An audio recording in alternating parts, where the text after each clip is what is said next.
驚天暗殺，哈馬斯高層杜拜死亡。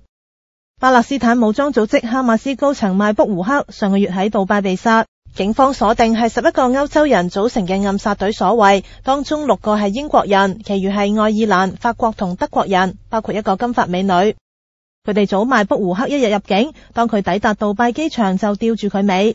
佢入住酒店，2個着網球裝束嘅疑犯跟佢搭 lift 上樓，確定佢住230號房。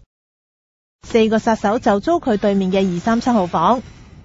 1個鐘頭之後佢出去，匿喺237號房嘅4個人，一個扮酒店清潔工睇水，一個用電子儀器開咗邁卜胡克間房，4個人入去埋伏。到夜晚邁卜胡克返酒店，一男一女不停來回走廊同電梯大堂監視。警方相信匿喺房嘅4個人現身，用枕頭焗死邁卜胡克，跟住好快清理現場，喺地上灑藥丸，反鎖道門，造成死者病發嘅假象。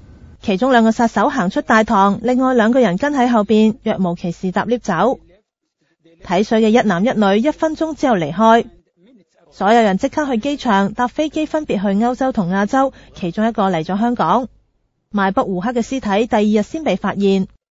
警方認為呢次近乎完美嘅暗殺行動可能由某啲國家領袖下令，唔排除係以色列情報機關穆薩德所為。穆薩德70年代起喺全球執行暗殺行動，殺死危害以色列嘅人。1972年參與慕尼黑奧運會嘅11個以色列運動員同教練被巴勒斯坦恐怖分子殺死。穆薩德隨即展開報復，追殺幕後黑手。今次班殺手由唔同國家去杜拜，又變換打扮，係穆薩德慣用嘅招數。哈馬斯亦認定以色列係幕後黑手。